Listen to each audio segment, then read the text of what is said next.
नमस्कार, बहुत स्वागत है आपका। एनडीटीवी मध्य प्रदेश छत्तीसगढ़ देख रहे हैं आप। आपके साथ मैं हूं आसिफ शेख। पन्ना सीमेंट फैक्ट्री हादसे में 4 मजदूरों की मौत हो गई, जबकि 15 लोग घायल हैं। हालांकि स्थानीय क्रेन ऑपरेटर ने बड़ा दावा करते हुए 60 लोगों के दबे होने की बात कही है।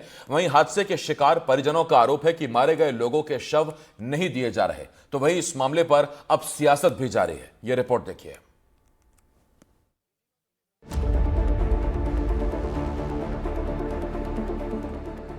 पन्ना में मौजूद एक सीमेंट प्लांट में बड़ा हादसा हो गया। प्लांट में नया निर्माण किया जा रहा था, जहां छत की स्लैब डाली जा रही थी। इसी दौरान शटरिंग गिर गई, जिसकी चपेट में कई मजदूर आ गए। घटना की जानकारी मिलते ही बड़े अधिकारी मौके पर पहुंच गए। पुलिस कमिश्नर वीरेंद्र सिंह रावत ने बताया कि इस हादसे में 4 मजदूरों की मौत हो गई है, जिनके शव निकाल लिए गए हैं। शवों का पोस्टमार्टम कराकर उनके परिजनों को सौंप दिया जाएगा। यहाँ पर जो फैक्ट्री में प्रोजेक्ट का काम चल रहा था, आईडी नीचे उसमें 10 बजे के लगभग जो घटना घटी है, उसमें 4 लोग जो है मृत हुए हैं। और उसमें 3 बिहार के हैं, एक अपने मध्य प्रदेश का है और एक सिविलियन, और 15 लोग हैं। इसमें और कुछ कार्रवाई करने के आदेश दिए? उस पर कार्रवाई का भी मेरे अभी डीआई साहब और एसपी साहब वहीं पर है। अभी मलबा के नीचे कुछ दबे होने की आशंका बताई? अभी तो नहीं है। रेस्क्यू की क्या कंडीशन है? हो गया, हो गया, कंप्लीट हो गया पूरी तरह से? बड़ा मामला बता रहे हैं और ज्यादा लोगों नहीं इतने हम खुद देखें। हादसा उस वक्त हुआ जब फैक्ट्री में एक बड़े हिस्से की छत की ढलाई का काम चल रहा था।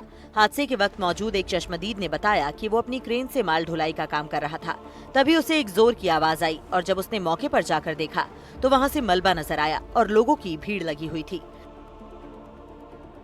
मैंने मटेरियल लेके शिफ्टिंग करने जा रहा था, तभी हादसा हुआ। मैंने अपनी मशीन वहीं रोक दिया। जब देखे पब्लिक दौड़ के गई तो हम भी गए साथ में। जब हमने उस जगह पे पहुंचे तो 4 आदमी ऊपर लटके थे ऑलरेडी। बाकी अंदाज लग रहा कि 60 से 65 आदमी मेरे रंग पे अभी भी दबे हुए हैं या कहीं यहाँ वहाँ फंसे हुए हैं सर। ये हमने देखा है। हादसे के बाद फौरन रेस्क्यू का काम शुरू हुआ। पुलिस कमिश्नर के साथ साथ डीआईजी ललित चाक्यवार ने बताया कि सभी लोगों को निकाल लिया गया है। प्रथम दृष्टया ये है कि जो 7th फ्लोर है, 141 मीटर का वो है 7th, उसमें जो उनका बीम था, तो जो शटरिंग होती है, शटरिंग एकदम कोलैप्स हो गई, उसके कारण ही घटना। और टेक्निकली कोई उनके तकनीकी खराबी के कारण बताते हैं? वो उनको बोला है, जो भी उनके कॉन्ट्रैक्टर हैं, जो भी सिविल वर्क्स देखते हैं, कि क्या इसके कारण रहे हैं, और जो भी तथ्य सामने आएंगे उन पर। लोगों में कुछ असंतोष जैसा है, कुछ सुरक्षा की नहीं, असंतोष वाली कोई बात नहीं है। अभी आपको जैसी घटना बता दी, एसपी साहब, एडीएम साहब यहाँ पर तत्काल आ गए थे। पुलिस ने और प्रशासन ने बहुत अच्छा काम किया, तत्काल लोगों को समझाइश दी, और जैसे ही हम लोगों को पता पड़ा, कमिश्नर साहब और मैं भी सदर कोर्ट से निकले और सामान्य स्थिति है। जिले में बड़े हादसे की जानकारी मिलते ही विधायक प्रहलाद लोधी भी पहुंच गए। घटना की पूरी जानकारी ली, फिर कहने लगे कि शासन और प्रशासन से बात कर ये सुनिश्चित किया जाएगा कि फिर दोबारा ऐसा हादसा ना हो। उस समय ऐसी स्थिति नहीं थी मेरे पास। जब मैं आया था तो मैंने कहा मैं लौट के आपको बताता हूँ, लेकिन फिर जब पूरी स्थिति संभालने, क्योंकि देखिए जो घट गई थी घटना, जो खत्म हो चुकी थी, और जो बचे थे उनको बचाना बहुत जरूरी था कि वो कम से कम जिंदे बच जाए। बाकी पर वो आगे ऐसी दुर्घटनाएं ना हो, आप क्या करेंगे प्रयास? इसके लिए मैं पूरा प्रयास करूंगा। मेरा शासन प्रशासन सभी लोगों ने, ऐसा नहीं है, सभी की इसमें हमदर्दी। हमारे देश के प्रदेश के ऐसे मुख्यमंत्री आदरणीय डॉक्टर मोहन यादव जी ने भी हमदर्दी जताई, साथ में कमिश्नर साहब, एसपी साहब, आईजी, सब लोग रहे साथ में, मैं उनके साथ रहा हूँ। और ये हमारे क्षेत्र का काम है, क्षेत्र की गरीबों की लड़ाई के लिए हम लड़ते रहेंगे, उनको ये लाभ मिले, आगे चल के उनके परिजन किसी प्रकार से परेशान न। हादसे में बड़ी तादाद में घायल हुए मजदूरों का इलाज जारी है। 20 मजदूरों को कटनी के एक अस्पताल लाया गया। हमारे संवाददाता राम बिहारी गुप्ता ने घायलों से बात की और उनसे जानने की कोशिश की कि आखिर इतना बड़ा हादसा हुआ कैसे। पन्ना जिले में हुए सीमेंट प्लांट में हादसे में कई मजदूर घायल हो गए हैं, जिनको कटनी में तकरीबन 20 घायल मजदूरों को यहाँ भर्ती कराया गया है निजी अस्पताल में। यहाँ पर मजदूरों से बात करेंगे। ये बताइए क्या नाम है और क्या हुआ? सर मेरा नाम तो एमडी अकबर है सर। हम लोग बिहार का रहने वाले हैं, काम करने आए थे इधर। फिलहाल कैसे टूटा मालूम नहीं चला सर, भागने का भी टाइम नहीं मिला। ये जो एमडी अकबर हैं जो बता रहे हैं, और भी हम घायलों से यहाँ बात करेंगे। तमाम यहाँ उपचार जारी है, ये निजी अस्पताल है। यहाँ पर जो घायल है, कैसे हादसा हुआ? हम लोग को कोड़ा मार रहे थे, दूसरा बिल्डिंग का स्लैब गिर के हम लोगों के ऊपर गिरा है, दूसरा बिल्डिंग में। हम लोग तो इधर 15-20 आदमी हम लोग दूसरा बिल्डिंग में थे।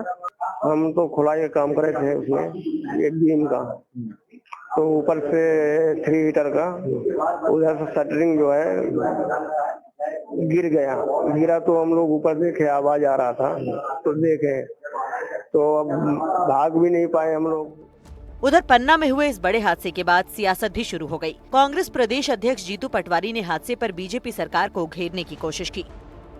नहीं, बात ये मुआवजा नौकरी, ये तो अधिकार है उनका, ये तो कर्तव्य सरकार का करना पड़ेगा।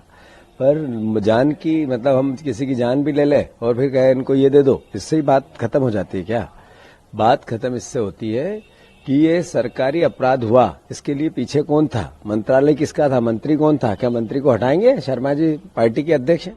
एक तरफ कांग्रेस ने हादसे पर सवाल उठाए तो वहीं जवाब बीजेपी प्रदेश अध्यक्ष वीडी शर्मा ने दिया। उन्होंने कहा कि हादसे के बाद प्रशासन ने फौरन तत्परता से काम किया। सबसे पहला काम है कि प्रशासन और शासन को ये निर्देशित करके कि ज्यादा से ज्यादा तत्काल सभी को सहायता और लोगों की जान बचाई जा सके, ये प्रयास प्रशासन ने गंभीरता से प्रशासन कर रहा है। हमारे स्थानीय विधायक प्रहलाद लोधी जी भी वहां पहुंच गए हैं, इसलिए सभी लोग गंभीरता के साथ लगे हुए हैं। इसलिए जिन लोगों की जान गई है उनके प्रति प्रबंधन, उनको उचित मुआवजा, साथ में ही उनके परिवार को नौकरी दे, और जो जिम्मेदार लोग हैं प्रशासन इसकी गंभीरता से जांच भी कर रहा है और मैंने निर्देशित किया है गहराई से गंभीरता से जांच करते हुए जो जिम्मेदार हैं उनके खिलाफ प्रशासन कार्रवाई करे। सीमेंट फैक्ट्री में हुए हादसे के बाद से कई सवाल उठ रहे हैं। सवाल ये है कि आखिर प्लांट में इतना बड़ा हादसा हुआ कैसे? सवाल ये कि क्या इतने बड़े निर्माण कार्य में मजदूरों की सुरक्षा के पर्याप्त इंतजाम नहीं थे? और सवाल ये कि क्या इस हादसे की जिम्मेदारी किसी पर तय होगी या नहीं? आए दिन जो जेके सीमेंट में और यहाँ पे जो हादसे हो रहे हैं, इसमें कहीं न कहीं डर का माहौल है और लोग एकदम बहुत सहमे हुए हैं। पन्ना से विवेक सोनी, NDTV के लिए।